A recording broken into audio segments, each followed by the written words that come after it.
My name is Courtney Elk. I'm the program manager for Confluence, a community-supported nonprofit with the mission to connect people to the history, living cultures, and ecology of the Columbia River system through Indigenous voices. To find out more about Confluence, please go to confluenceproject.org. I'd like to thank everyone for signing in today for a native lens on regenerative ecosystems.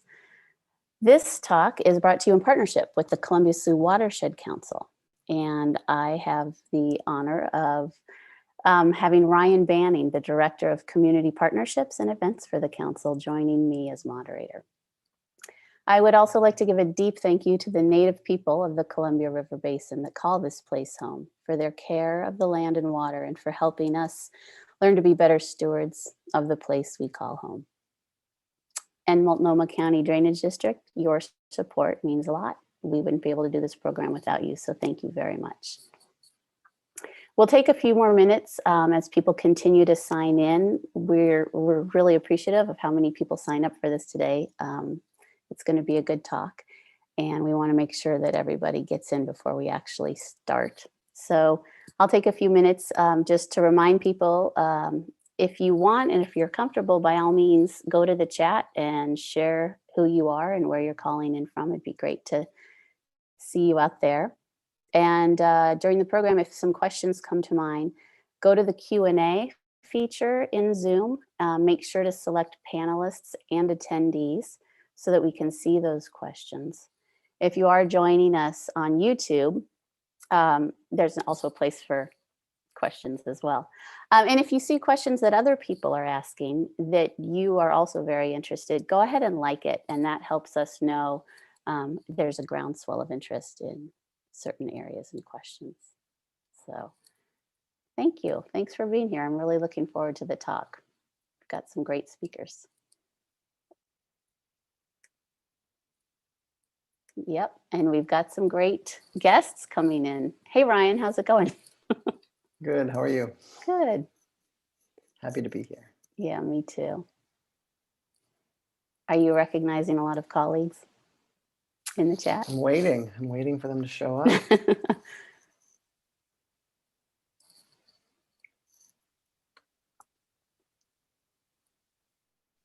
Oh, great. And there are instructions for the Q&A if people need reminders in the chat. Thanks, Lily, digital manager here at Confluence.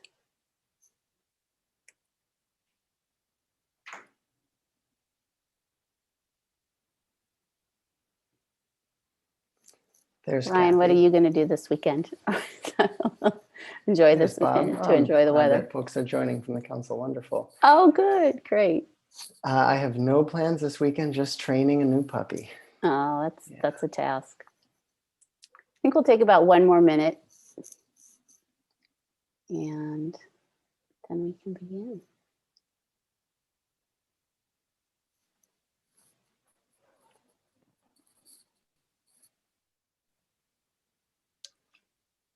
Friday Harbor, Washington. Hi, Nancy. Thanks for joining us today.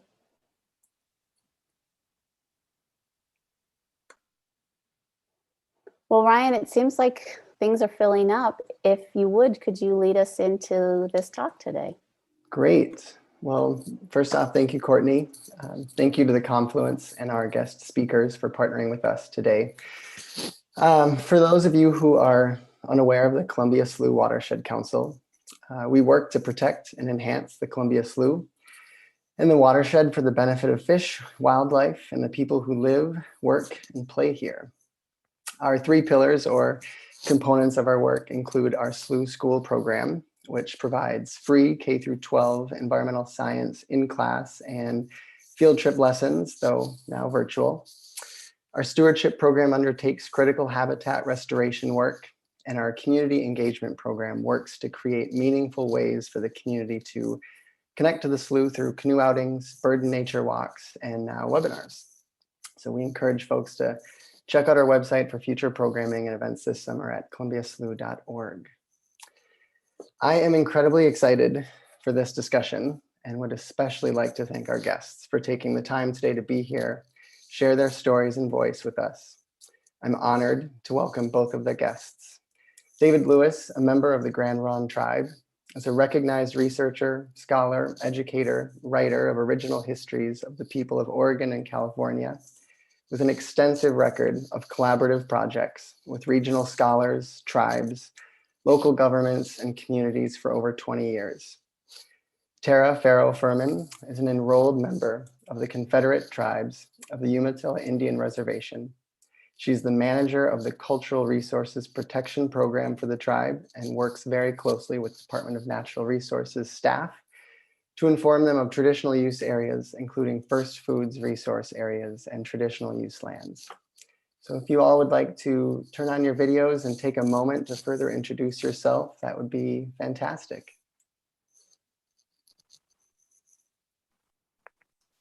Tara, would you like to go first?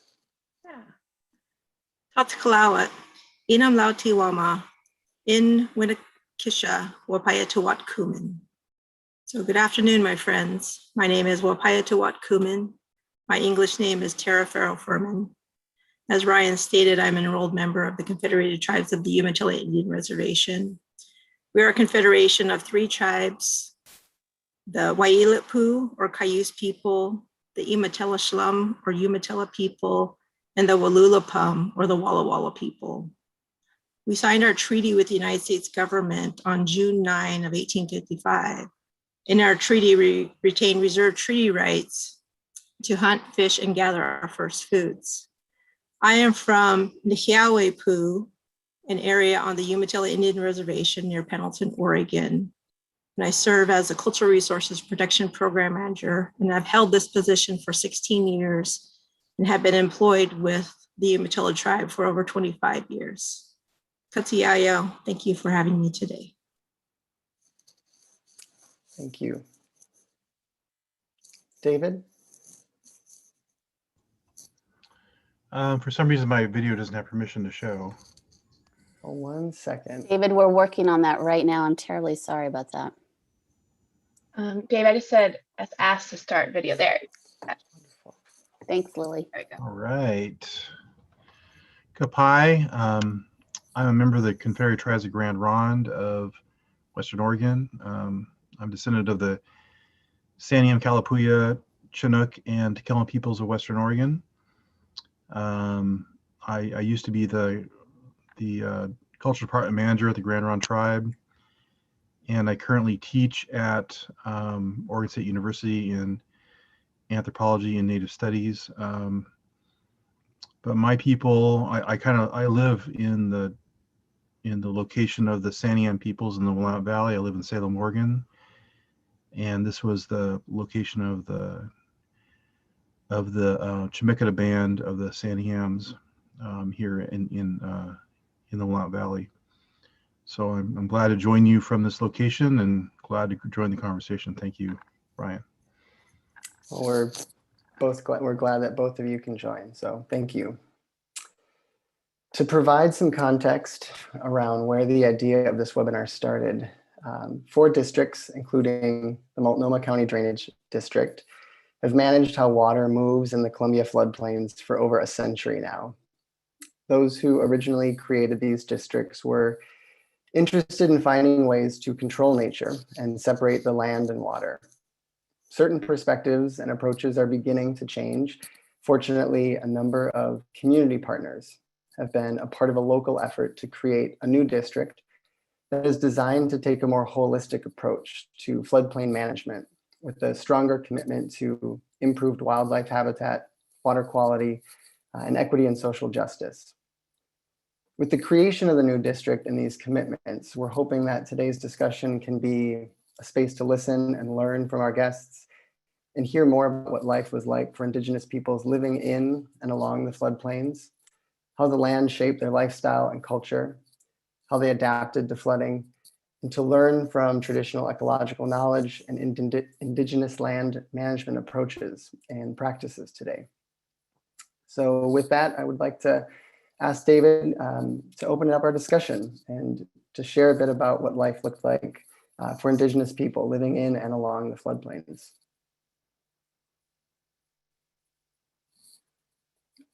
I think you're It'd be muted. good if I unmuted. That works better. So, Let me go ahead and share my screen. I was sort of asked to do this. I'm going to sort of introduce the Chinook peoples in this area. This is a Lewis and Clark map from around 1805, 1806. We can see I've kind of pieced together a couple maps into one, and there's a lot of busyness in the map because there are a lot of villages in this area. There's probably 10 to 20,000 people living here at that time. A good number of villages are in the area. All these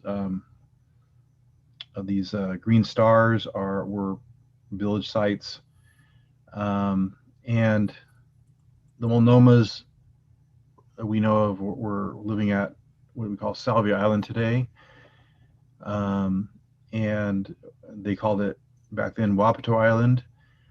The Clackamas lived down on the Clackamas River. Kalaliwalas were next to them at Willamette Falls. The Cascades lived mainly up Cascade Locks, what's now called Cascade Locks, but then called Cascade Rapids, on both sides of the river, Skamania. And they were interrelated with the Hood River peoples. But this area of the Columbia, or basically East Portland, was a site where people would gather. Wapato would come to sort of live through the wintertime because it was a better climate than living in the Columbia Gorge in the wintertime, and had a lot of food, had lots of Wapato growing on the riverbanks, in the marshes and sloughs in the area, and they would gather this and in vast quantities to trade with peoples in their area and take it back with them to their villages at the Cascades. They shared this area with the Clackamas and the Multnomah peoples. They all sort of lived in the area peacefully because they lived in kind of a trade zone, economic trade zone, where everybody was kind of interrelated with each other. There was always the case that people were married outside the tribe, and this kept a lot of peaceful interaction with the tribes in this area up and down the river. And so this is a very small sort of snapshot of that area.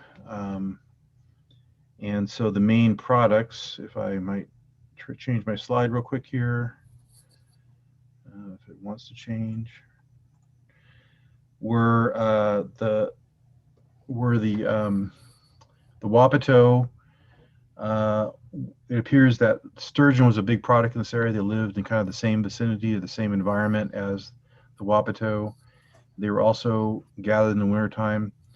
And then later in the winter, around February or so, we see smelt come into the rivers, the Sandy River, the Cowlitz River, and so that was also a product that they collected in vast quantities, dried up, and then stored and then sold or traded with other peoples. And so this was a very rich, wealthy area that the Chinook people lived in and traded with many other peoples up and down the river for probably thousands of years. So everybody on the river, from the ocean to into the eastern Oregon, were all interrelated peoples. They all had relations with each other, and so it appears that this whole region was a vast economic zone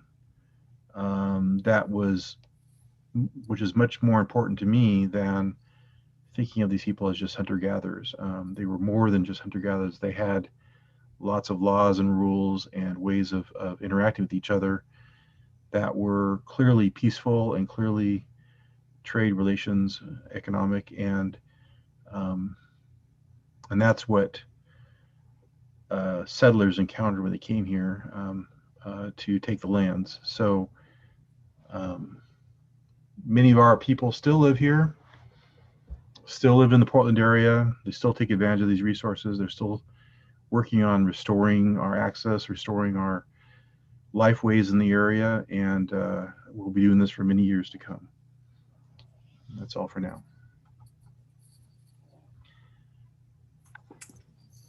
Thank you. I'm curious to hear a little bit more about the relationship between people in the river and how the river shaped the culture and lifestyle a bit more. Tara, is there anything that you'd like to add, or?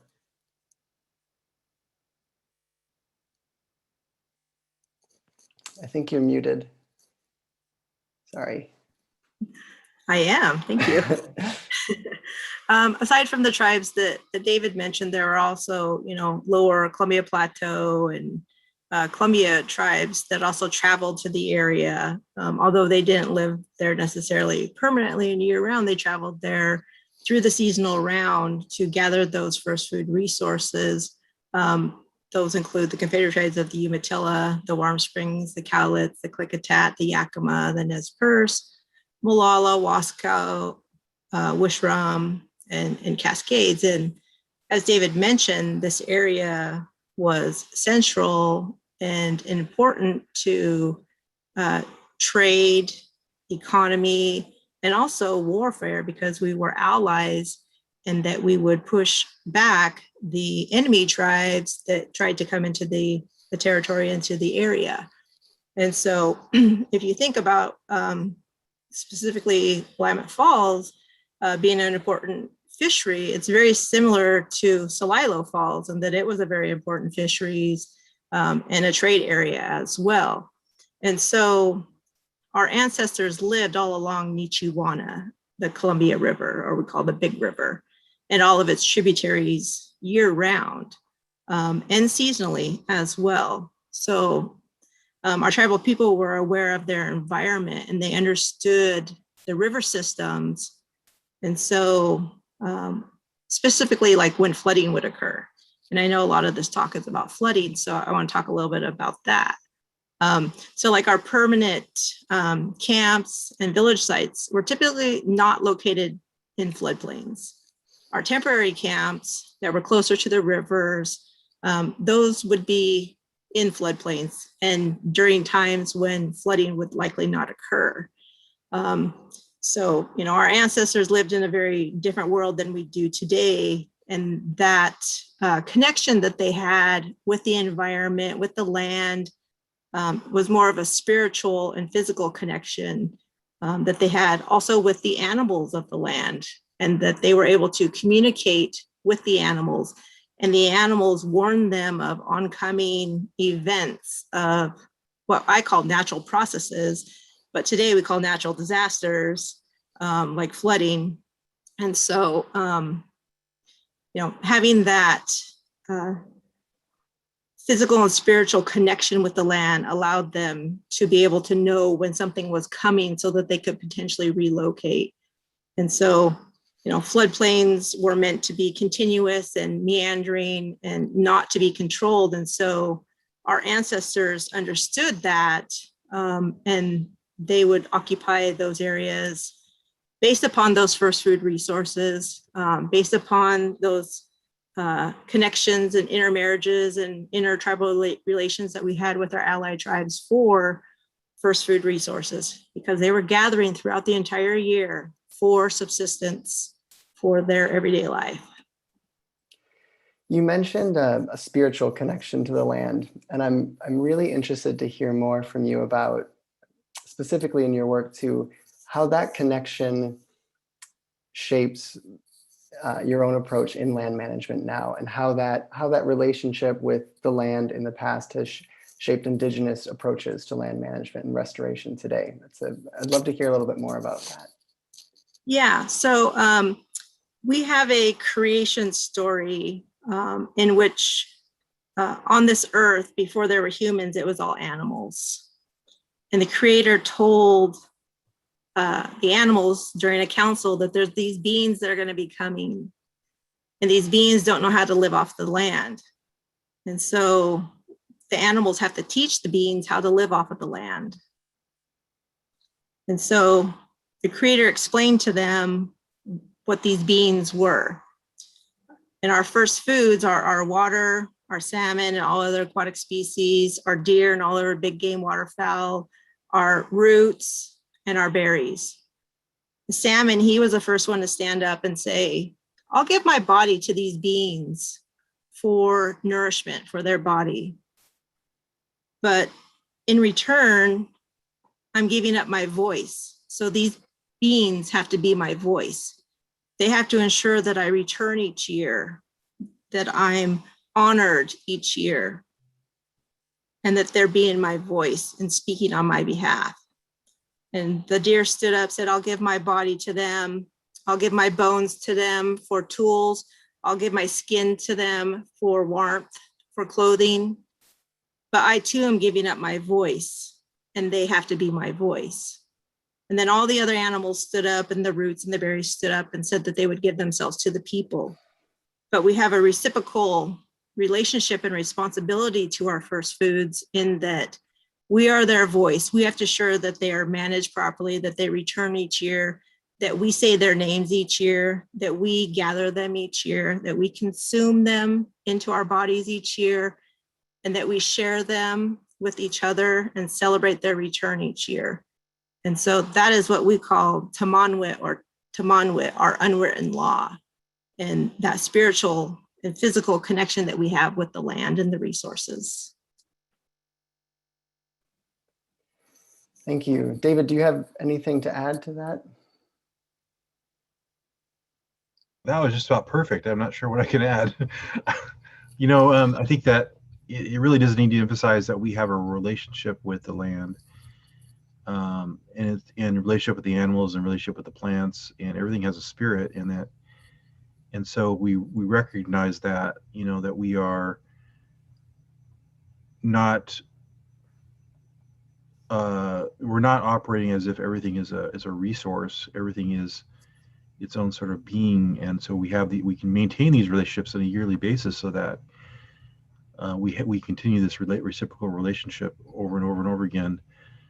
Many of our tribes had world renewal, have ceremonies to honor the animals and plants that give their lives for our well-being, and in return they come back every year because they're honored.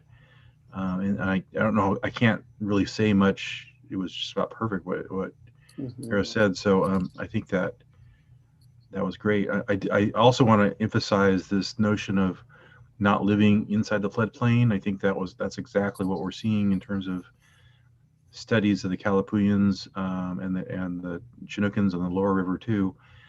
They didn't live like right on the river's edge. You know, a great example of that is the village of Shampooy, which is one of the earlier settlements of the whites in the Willamette Valley on the Willamette River. It was set up right on the riverbank, so that they could have docks and everything else. And the native people didn't live on the riverbank; they lived on a rise above the riverbank. You know, because they knew that the lower floodplain of the river was going to flood probably every 10 years or so. And it did. In 1860, was it 2 or 3, it flooded and wiped out the whole town of Shampooy, and it never came back. And I talk to my classes all the time about that. I said, you know, those native people must have been laughing at that village, at that town. I was thinking, it's going to go away soon. So, you know, we don't want to move into that town next to the river, because that's going to go away. The tribes had these permanent villages up on the bankment, about half mile to a quarter mile off the river, and the villages that people saw when they were going up and down the river were like Tara said, these temporary encampments of people living essentially by the riverbank in the summer times, just so they can get access to, you know, ready access to the water and use their canoes right there.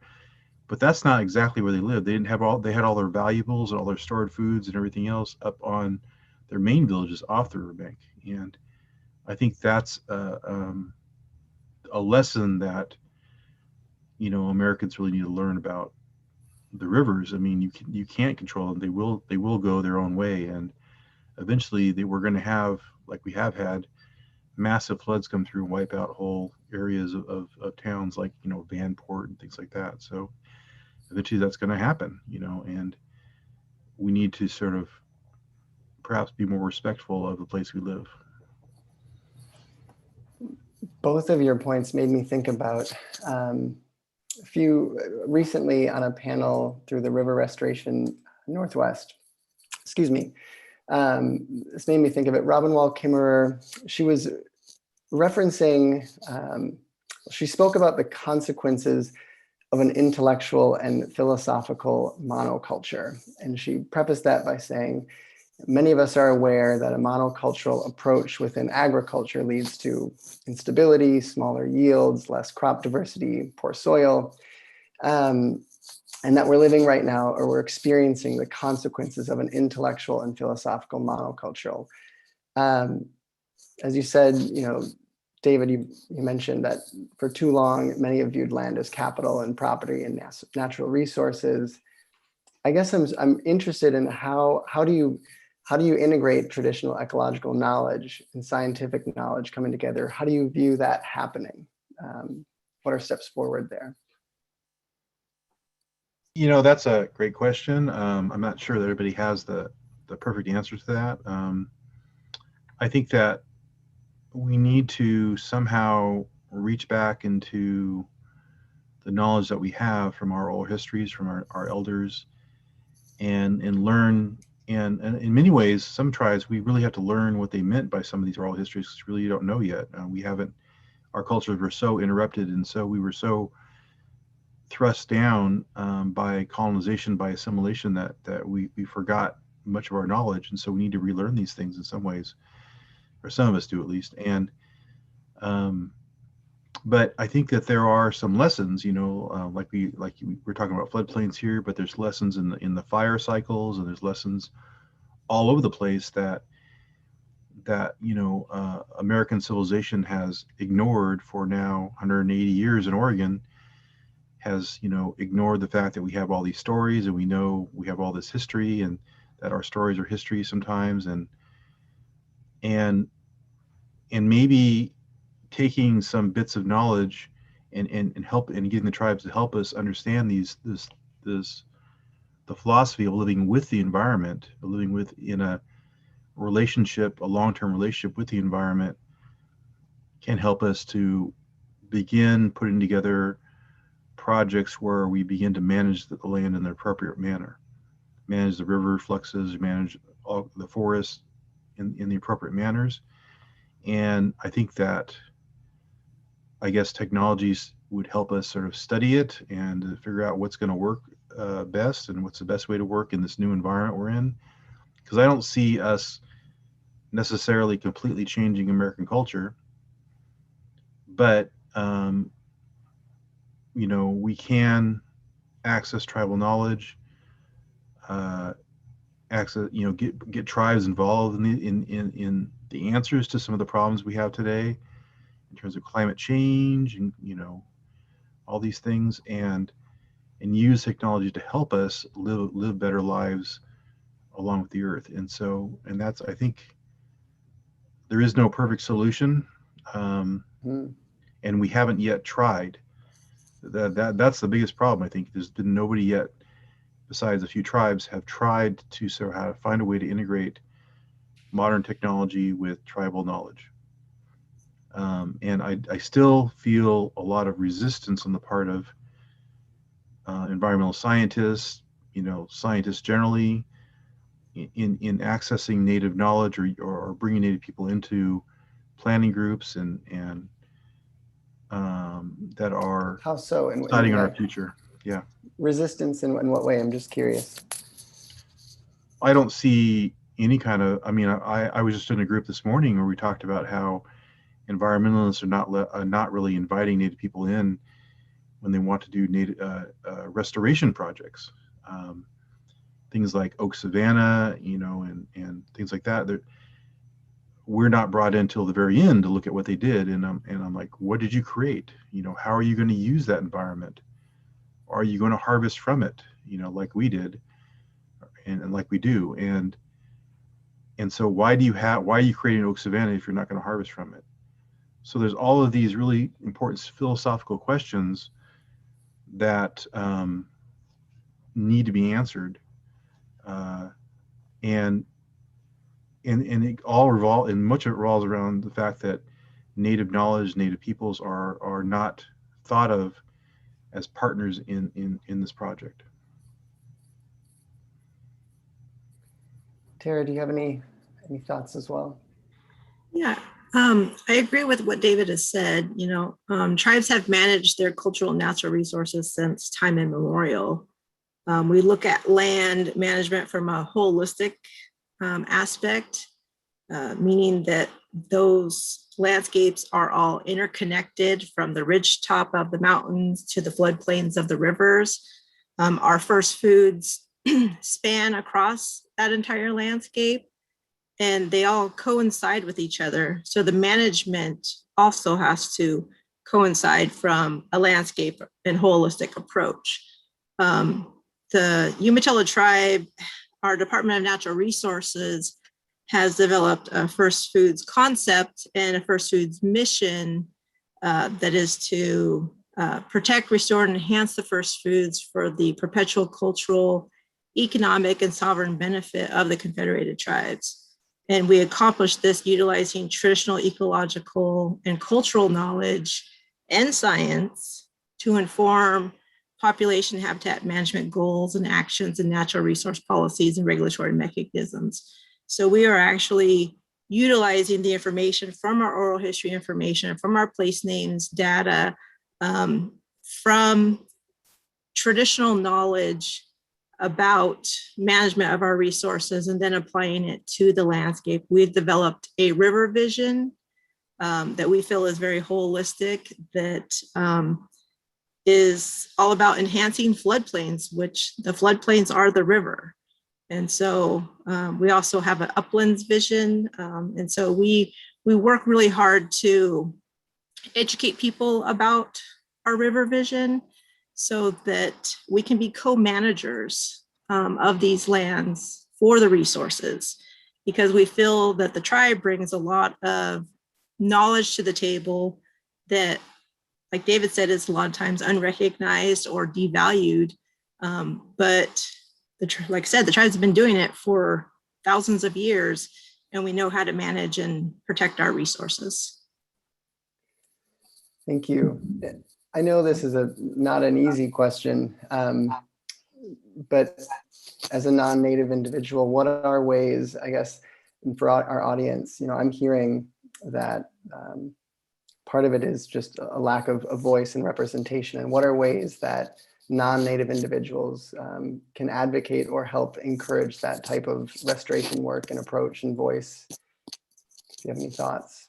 Yeah, I think definitely reaching out to the tribes and seeing if they have an interest in your project, seeing if they have thoughts or ideas for benefits or an interest in co-management of the resources. Consult early on in the planning phase of projects for tribal review and input.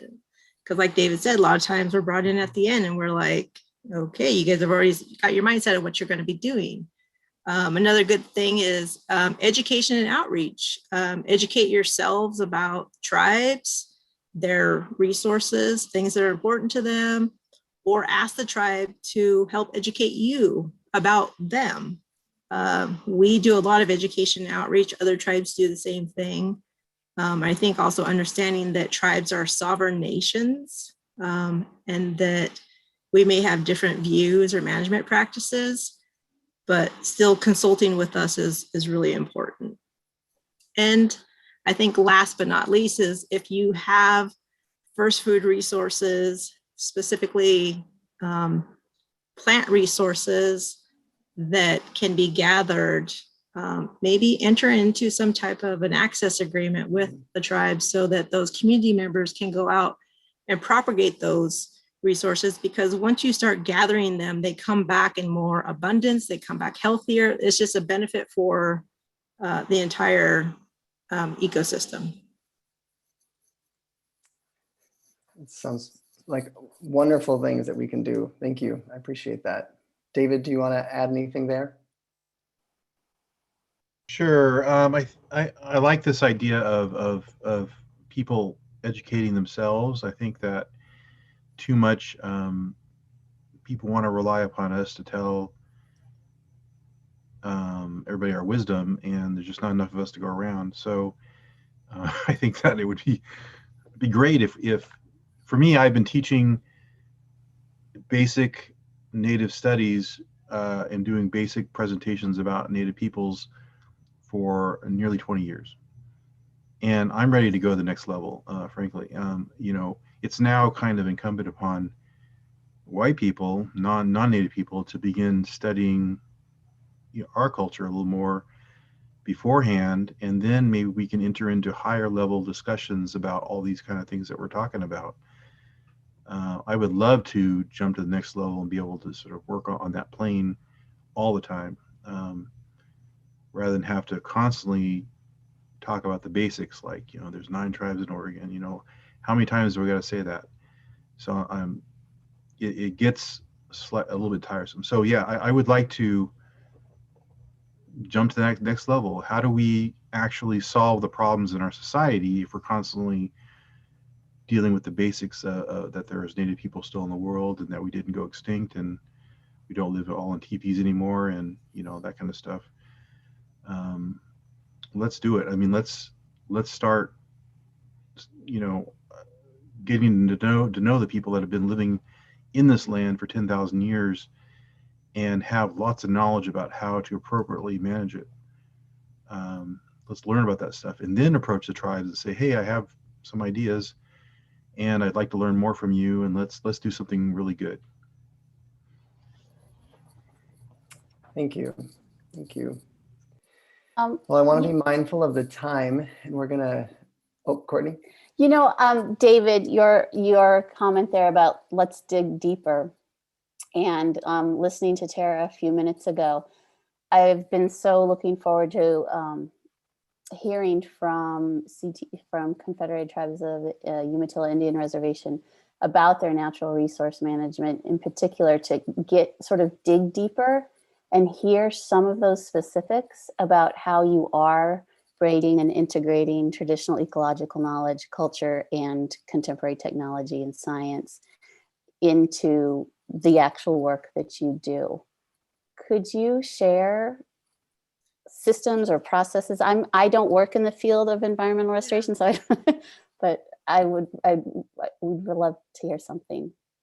Yeah, so our River Vision document identifies processes and conditions needed to sustain aquatic first foods, information needed to inform the management of them, and potential management implications. It's our expectation that in applying the first foods approach and the River Vision, that managers can then focus on appropriate ecological processes that provide and sustain first foods and plan management actions accordingly.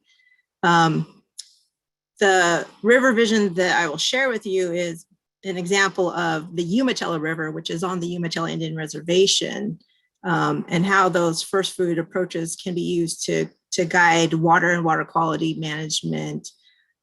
It anticipates that the 5 touchstones described in the vision will be applications that could be used for other rivers within areas of our interest or with other co-management authorities. And so the River Vision is, it includes a healthy river capable of providing first foods that sustain the continuity of the tribe's culture. The vision requires a river that is dynamic and shapes not only the physical and biological processes, but the interactions and interconnections between those processes. And so I'll go ahead and share my screen. And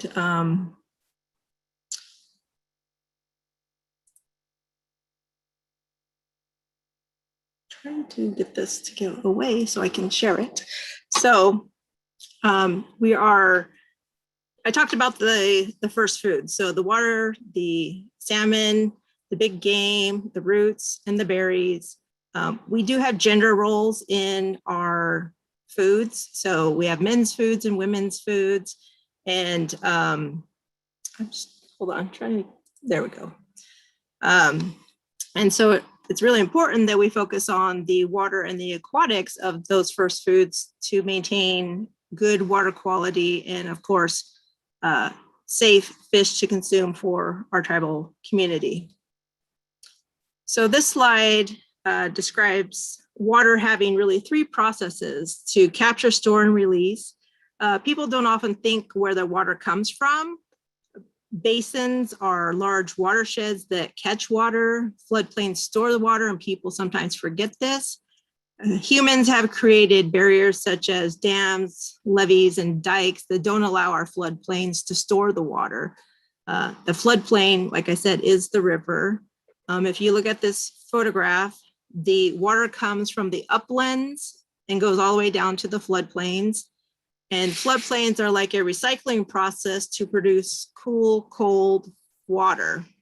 And if floodplains are impacted by barriers like dams, levees, and dikes, the water is leaving the floodplain faster and not storing or producing that cold, clean water, which then affects aquatic species. And we all know that salmon need cold, clean water. The first touchstone of the river vision is hydrology, which is the timing and volume of water. Not just the amount of water, but the water flow over the entire year. So first foods in the Northwest depend on the river flows that varied across the seasons, all 4 seasons. Here on the Umatilla Indian Reservation, we focused on the low flow period in the summertime, but however, we've reestablished flows in our river that have been pumped dry by irrigators. We've worked with the irrigators to divert water into and gather that from other areas. But we recognize that the hydrograph of the water is really important because the winter water is really important. It forms habitat, charges the shallow aquifers under the river, contributes to summer base flows. Winter water stores in the shallow aquifer later emerges in later months like the summer. It's cooler than surface water and creates temperature conditions that support native fish. The second touchstone, connectivity, means that the river's connecting in different ways. So longitudinally, upstream and downstream, laterally across the floodplain to create diverse fish habitat, and then vertically across the floodplain to create diverse fish habitat. Vertically into the shallow aquifers.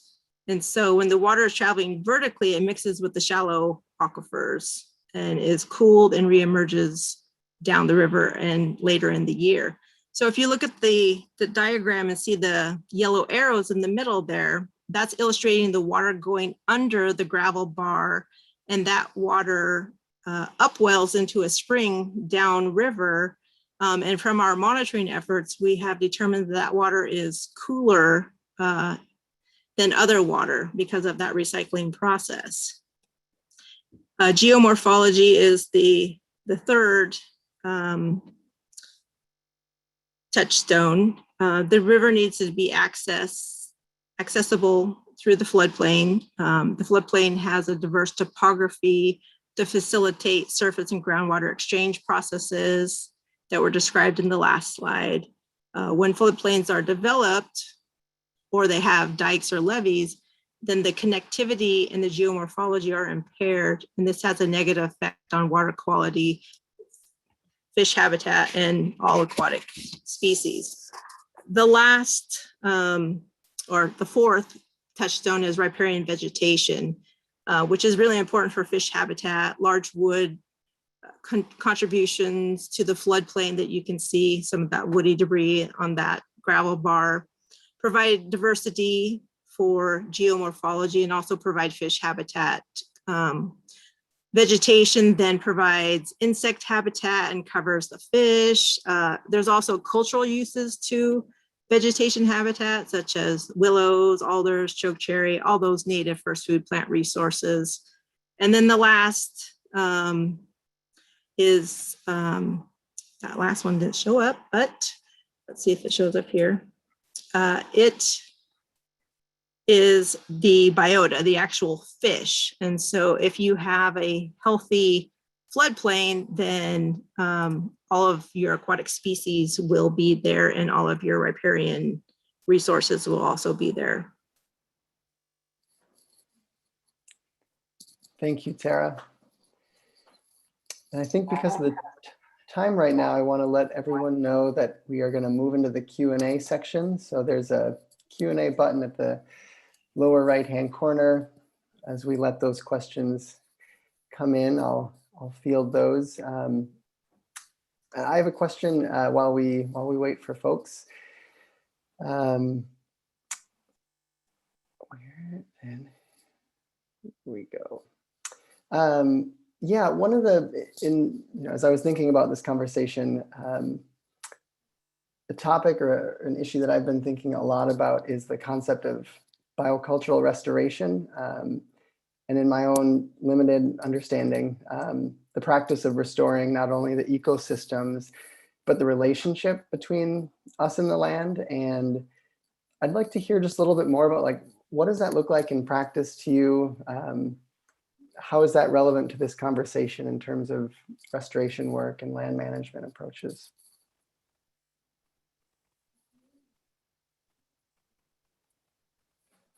Either of you, Tara or David, feel free.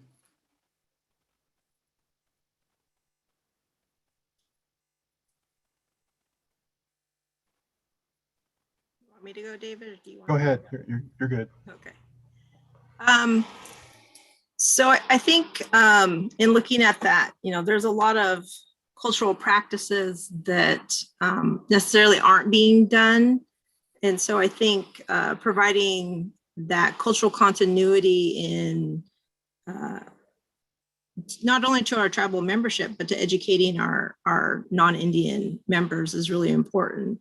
And so, for example, we used to maintain our waterways by digging and cleaning out springs, because some of the resources would choke out or overpopulate the spring.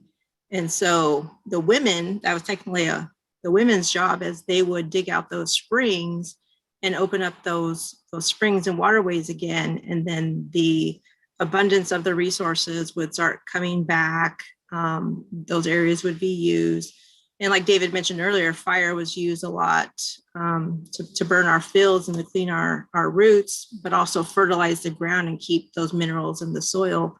And so I think sharing of knowledge and information is kind of key to help with management. And I'm not sure I totally answered your question, Ryan, but You did. I kind of lost thought of what the question was. I can try some stuff. I think that what I've seen is the monoculture of planting trees in our land for Douglas fir for Douglas fir harvest has created a lot of vulnerability in our forests, where there's one crop, one kind of tree. We clearly have problems with pests coming through and being able to take advantage of that monoculture. And then there's not a good variety of trees, so you don't have natural, perhaps, fire breaks, or you don't have a variety of different harvests of different foods in the forest. You don't.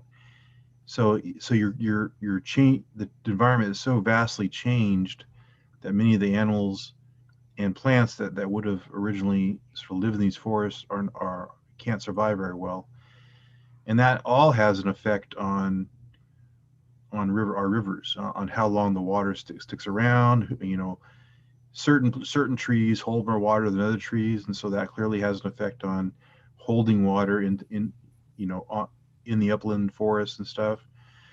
And then now, like the Willamette River is so well channeled with no woody debris in it anymore. It's made to be sort of a playground for Americans to sort of drive their boats up and down as fast as possible. The water doesn't stick around the valley long enough. There's no diversity, or there's very little diversity in the river channels, where we normally would have had, marshes and swamps and things like that, and a great diversity of different species, which much of us we use for either food or weeding materials or whatever. We don't have that anymore, and we're barely able to find that even in the upland streams and creeks and stuff. And I know the Grand Ronde tribe is studying the Wapato in the Willamette Slough, some of these places where some native vegetation has survived, but we're still having a hard time because there's so much is channelized, so much has been created to get resources to the market, to the international markets and stuff, that if we really wanted to restore these things, to make a working ecosystem again, a healthy ecosystem again, we'd begin to sort of try to return all this stuff back to all these rivers and forests back to their original environments. Thank you. We're going to go to some questions. Gina is curious about your perspectives on the concept of invasive species and the eradication approach to management.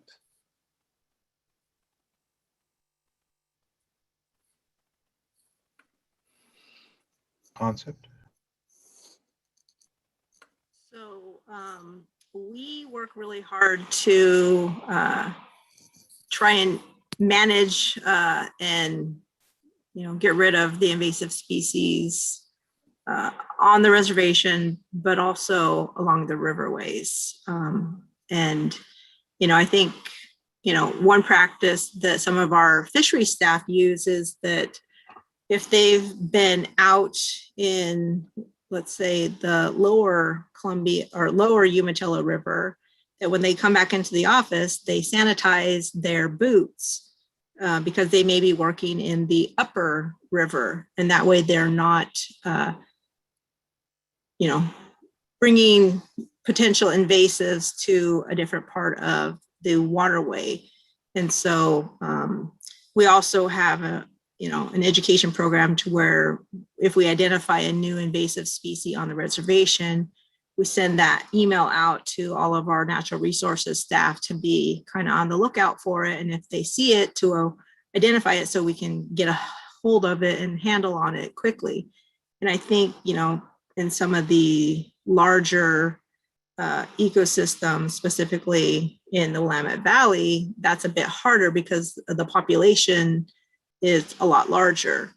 But I think educating the public and natural resource managers and tribes and anybody about invasives is really important. And, simple things like, washing your shoes off after you've been in the river so that you're not transplanting other invasives into other areas is one good step.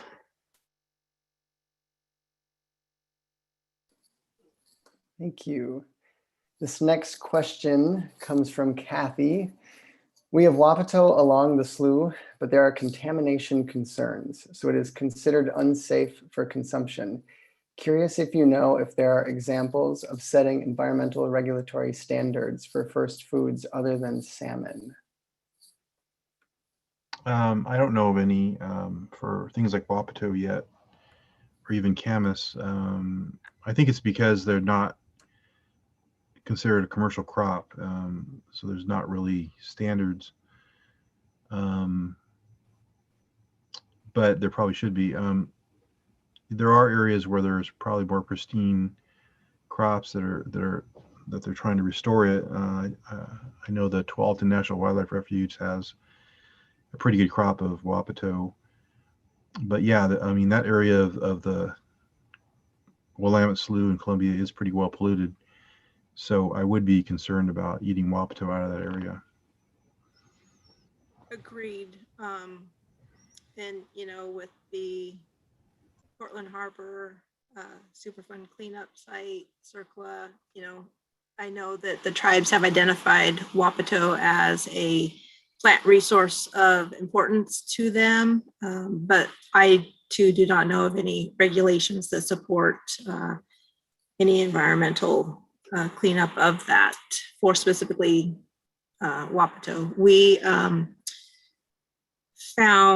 have a Wapato Initiative that we started a couple of years ago, and we found a large, what I call a garden of Wapato in our area, and have been in contact with Grand Ronde to hopefully do some joint studies together on Wapato And we had ours tested because it's in a delta area, and the Hanford Nuclear Reservation is upriver from this area. So we wanted to ensure that the food was safe to consume.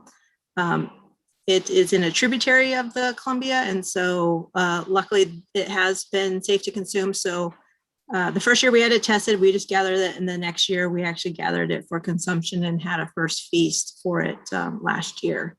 But hoping to continue working together with our coastal tribes and relatives on Wapato. Thank you. The next question, are there plans for TEK trainings that include non-native people, or even the potential to earn a degree certificate that is taught from the TEK perspective?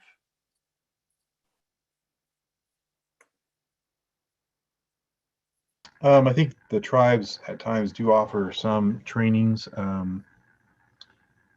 don't know of any, full degree programs. I mean, we do have a Native Studies a minor coming on board, and maybe next fall at OSU.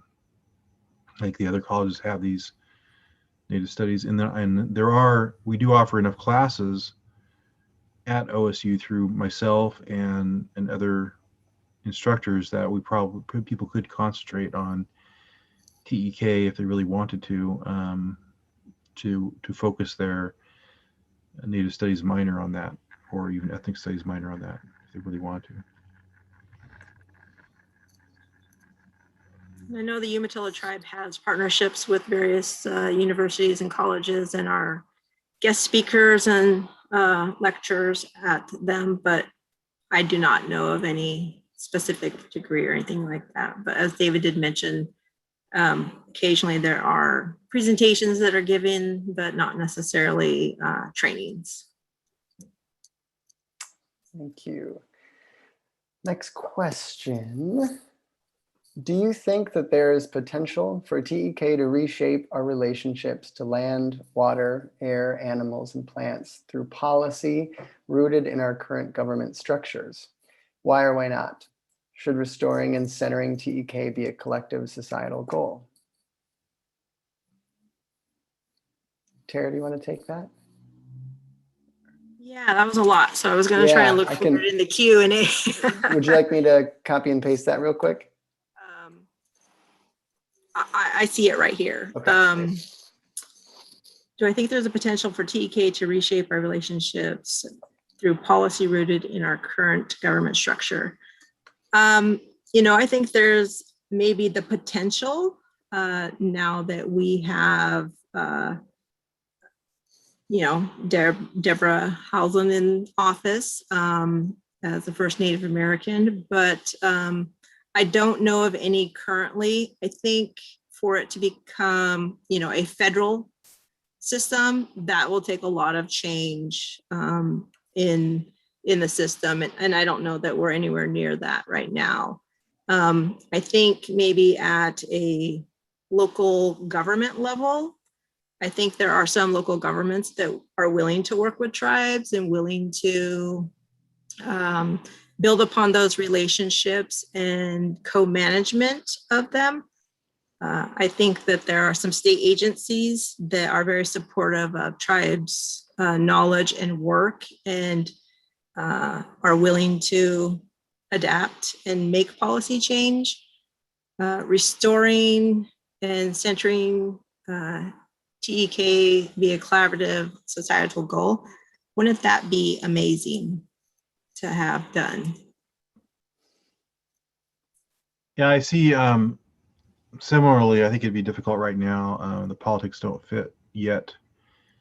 I think there's, what's interesting is if you look at the outcry, to perhaps start human set fires in the area to sort of do what tribes used to do, to sort of pre-burning the land and make a more sort of stable environment, appropriately steward and manage the land with fire. I mean, there is a lot of movement in that direction by various communities, like Medford, I think, passed a law saying they want to do that, or some sort of policy statement to do that. But it's been difficult watching any progress of a policy change on the federal level towards fire management of the national forests, because they're still, again, working on this sort of economic model of the Douglas fir being a resource. They don't want to destroy the resource, and that's really kind of pushed a lot by, you know, logging companies and whatnot, you know, the industry. So, and until folks begin to recognize that tribes have a lot of knowledge about how to manage this land appropriately, that there isn't enough people in the West Coast to sort of manage the forest by raking leaves, that we're just not going to, you know, change their minds. And so the fire, to me, is kind of an interesting issue, because it's directly threatening our communities right now, and yet there's almost no movement on the federal policy change yet. Thank you. I'm looking through the chat right now for questions.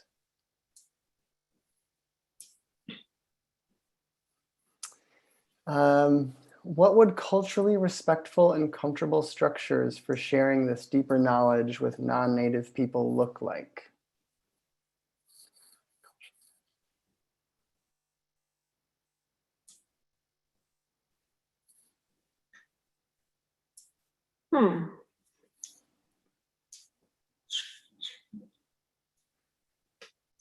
Well, you know, I think building relationships with tribes, building relationships with individual tribal members, and gaining their respect and trust is first and foremost. A lot of times we have people just wanting information, you know, share all your information with us so we can help you. And it's like, that doesn't work that way. I mean, even when we work with our tribal elders and even our community members, a lot of times we get questions like, why do you want to know this information? Or how are you going to use that information? And so we have had to build trust amongst our tribal elders and community members for them to be willing to share information with even us as tribal members, and with our program that is working to protect and enhance these areas of importance, these first foods. And so, you know, I think if a tribe is willing to share information and presentations like we are doing today, I think that, you know, that's one way to take advantage of learning something more. I think, you know, a lot of tribes have written their own history books, written other books about their tribe. I think reading those books is really important, because that will give you a better understanding of them. And then I'll let David chime in too. Thank you. That was great. I think I addressed this somewhat earlier in terms of like doing the background research, you know, reading the history, you know, we as Native people have to constantly adjust to white society. We constantly have to know about our society and white society all the time. And if people really are truly interested in us and in what we know and learning from us and perhaps helping us, then maybe it's incumbent upon them to start learning about us on their own as well, and taking that responsibility. So, because we've been here 10,000 years or more, so, you know, we have a lot of knowledge. It's not been necessarily respected, and much of it sometimes is stolen and used by other people in their own work. And tribes are very reticent to sort of give knowledge to people in that environment. And so come to tribes and tribal people with respect, rather than just telling what you know. Thank you both for calling that out and being honest in that response. I appreciate that. Yeah. And there's a few questions on the chat about resources, and just in response to that, I know Confluence and other organizations are happy to share that out too. I don't necessarily want to ask you two to share more educational resources, as that is a responsibility of us, but I know that Confluence has a great resource page. We will be sharing a link to all participants with the recording, and then also additional resources that may have been mentioned or that might come up post-event. So that email will be coming. Thanks.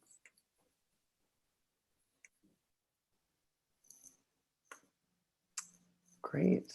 Somebody asked a Courtney? question about what is TEK?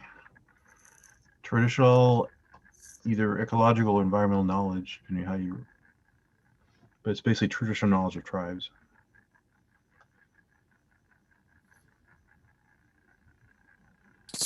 Are there any last considerations either of our speakers want to share, or Ryan, a question that you want to get in before we come to a close?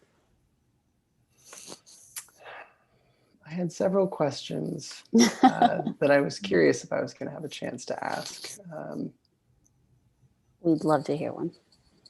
Well, the two of you kind of touched upon this earlier. I think something that when we talk about our current system and structure and government, something that I keep coming back to is so much of things that I'm reading, whether it's about racial equity work or global food insecurities, is ultimately about the rejection of capitalism is necessary to build a truly equitable society. And the more I've been thinking about these conversations today, I'm so impressed and moved when I learn more about Indigenous communities discussing how to manage for the well-being of generations, 7 generations. Whereas, the world I grew up in, we think in quarters and manage our profits that way. And it just seems like there's such a disconnect, and they're completely at odds. I guess how do we work to shift that collective thinking around such a large idea, such as capitalism, and move towards something different, move towards something more sustainable, healthy, beneficial? It's a big one, and yeah. Love to hear your thoughts.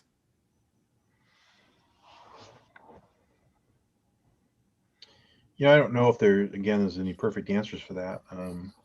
Capitalism is such a force to be reckoned with in society, has been for several centuries. People are really, in capitalism, people seem really concerned about their personal wealth, about making wealth, about collecting wealth. And that's not so foreign to tribes. I mean, tribes back in the day were really, tribal leaders were actually wanted to gain wealth. They wanted to sort of have herds of, horses and cattle, and sometimes they even went into agriculture. So they had wealth, they were wealthy people. Some of the wealthiest people in the Lower Columbia were Chief Concomly and Chief Kiasno, who were very well respected. But I think their wealth really was in the respect they had from everybody around them, from their people, from the fur traders, from everybody they met, because they treated everybody better. They treated everybody, and the world around them better. And so there's no perfect answers for that. I think that we need to have a philosophical change to treating people that we know better, to have better relationships with everybody around us, to look at wealth more as personal, as not as personal wealth, and let's get our $1 million or whatever it is, but more as wealth in our relationships with the world around us and our friends. Yeah, that is a hard question, and I agree with everything that David said. And I think a lot of it comes down to education. Really, we need to educate ourselves about other cultures, other environments, and wealth can be what you put back into the environment instead of your personal possessions.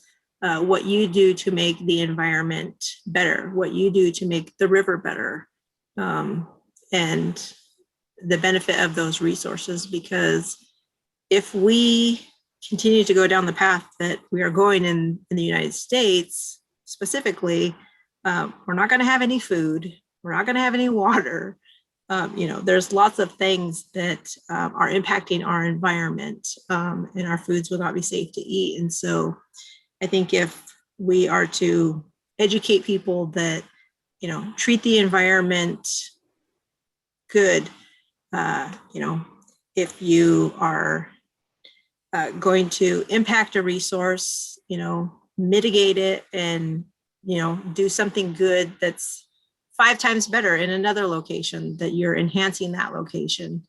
And yeah, David said there's really no good answer for that question, but just some thoughts. Thank you both so much for taking some time today to talk with us. I know I really appreciated it. Thank you. Yes, thank you all. Thank you, Ryan. Thank you, Columbia Slough Watershed Council. Thank you, Multnomah County Drainage District. And Tara, I really appreciated your simple statement of the floodplain is the river. It's just so clear and such a strong visual that will stick with me today. And David, I love it when you make us think, stop and think, what are we doing restoration for? Really, what is the ultimate goal? What is the relationship going to be between people and the land, plants, and water? So it's been a wonderful talk. Thank you all so much for joining us. Again, Confluence will be sending out a link to this recording, along with links to resources that were mentioned and shared in Q&As. So thank you all. Be safe, go forth and do well, and join us for other Confluence events. We've got some on our calendar, confluenceproject.org, a great talk, the end of April, April 27th. A monumental moment for monuments with Roberta Connor and Dina Dart and Emily Washings as guest speakers. Ryan, do you want to put in a plug for an event? We have another webinar, Climate Change and Rising Waters. We've got a few climate scientists and we'll be discussing more about this work. Great. Thanks, Ryan. Thank you. Bye-bye.